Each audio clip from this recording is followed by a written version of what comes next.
আসসালামু আলাইকুম viewers, black take বিডির পক্ষ থেকে আপনাদের স্বাগতম। আজকের ভিডিওতে আমি দেখাবো কিভাবে একটি প্রিন্টারের ভিতরের ময়লা পরিষ্কার করতে হয় এবং এই ময়লার কারণে যে পেপার জ্যাম দেয় সেটি কিভাবে সলভ করতে হয়।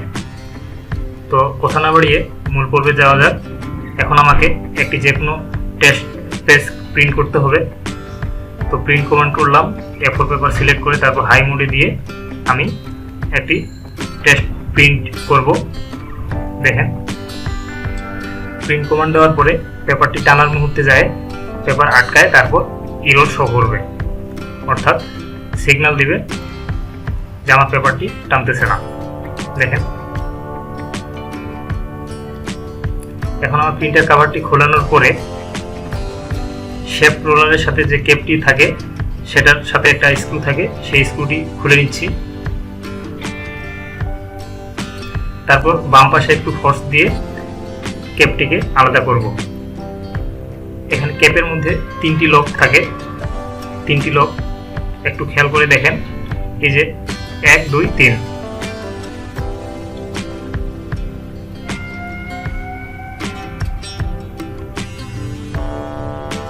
এই যে দেখেন কি পরিমাণ ময়লা, এ কারণে এখানকার পিক্সেলতা নষ্ট হয়ে রোলারটি ঠিকভাবে ঘুরতে পারে না, শেপ রোলারটি ঠিকভাবে ঘুরতে পারে না।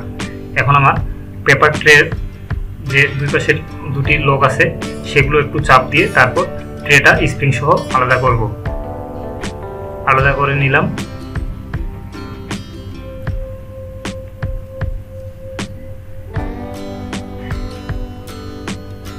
বাম পাশের গিয়ারটি ঘোরালে আমার হেডের মধ্যে যে লকটি থাকে সেটা আনলক হয়ে যাবে এবং হেডটি আমি মাঝ বরাবর নিয়ে আসব।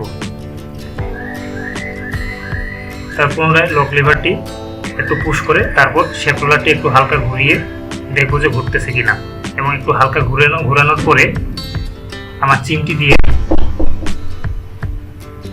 ছিদ্র থেকে লকটি চাপ দিয়ে বের করে নিয়ে আসতে হবে। দেখেন, আমার খুব সহজেই শেপ রোলারটি আলাদা হয়ে গেল। দেখেন শেপ রোলারের প্লাস্টিকের অংশটুকু কি পরিমাণ বালু। এখন আমার এই ময়লাগুলো পরিষ্কার করে নিতে হবে। এর ফাঁকে বলে রাখি, আপনারা প্রতিনিয়ত নিত্য নতুন ভিডিও পেতে আমার চ্যানেলটিকে সাবস্ক্রাইব করবেন এবং আমাকে প্রতিনিয়ত আপনাদের নতুন নতুন ভিডিও উপহার দিতে অনুপ্রাণিত করবেন।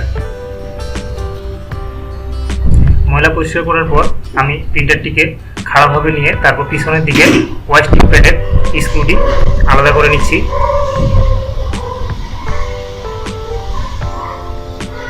দেখেন, ওয়াস্টিং প্যাডটা স্ক্রু খুলে আলাদা করে নিলাম। এরপর পিকআপ রোলারের স্প্রিংটি খুলে তারপর পিকআপ রোলারটি বের করে নিয়ে আসলাম।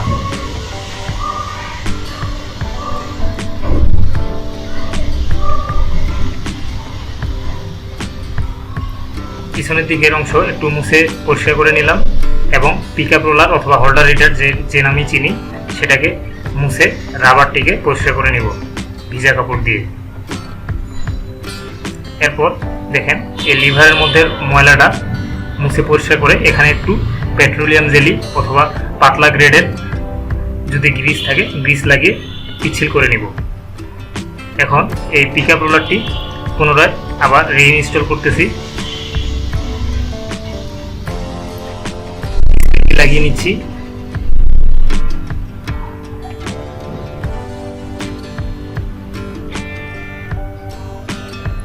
তারপর ওয়াস্টিং প্যাডটি লাগিয়ে নিব।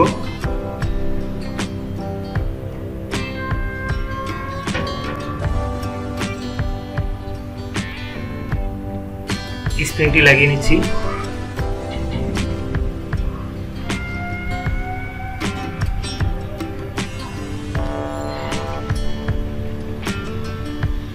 এখন আমার শেপ রোলারের রাবারটি ভিজা কাপড় দিয়ে মুছে নিব।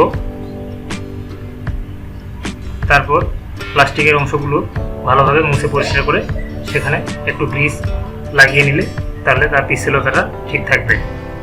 এখন দেখেন, ক্লাচের স্প্রিং তার পজিশনে লাগিয়ে নিলাম। এরপর ক্লাচের লক দিয়ে খুব ভালোভাবে আরেকটি ছিদ্রের সাথে ক্লাচটি অ্যাটাচ করে নিলাম। ক্লাচটি অবশ্যই সঠিক পজিশনে সঠিকভাবে লাগাতে হবে। দেখেন কীভাবে দেখিয়ে দিচ্ছি। এরপর গিয়ারটি অ্যাটাচ করে নিলাম।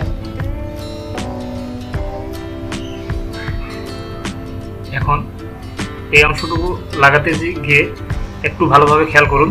আমি এক হাত দিয়ে শ্যাফট রোলার ধরেছি এবং আরেক হাত দিয়ে একটি লিভার পিছনের দিকে চেপে ধরেছি এবং হেডের লকটি পুনরায় আবার পিছনের দিকে ঠেলে তারপর শ্যাফট রোলারটি দেখেন ছিদ্রের সাথে সঠিকভাবে নিয়ে যাওয়ার চেষ্টা করতেছি।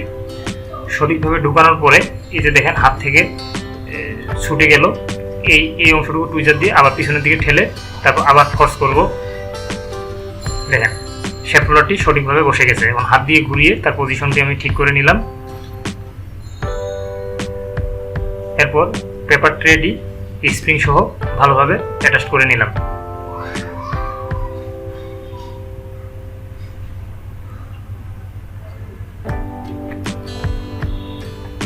ট্রেটি অ্যাটাচ করার পরে শ্যাফট রোলারের যে ক্যাপটি খুলেছিলাম প্রথমেই, সেই ক্যাপটি লাগিয়ে নিব। সেটা লাগিয়ে নিয়েছি।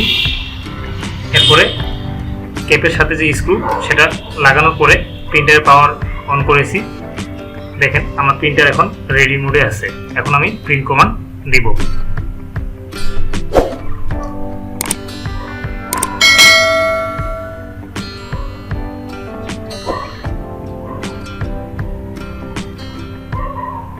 দেখেন আমি প্রিন্ট কমান্ড দিয়েছি এবং কত সুন্দরভাবে এখন পেজ টানতেছে। এটা শুধুমাত্র ময়লার কারণে পেপার জেম দিয়েছিল, এছাড়াও অনেক কারণে পেপার জেম দেয়।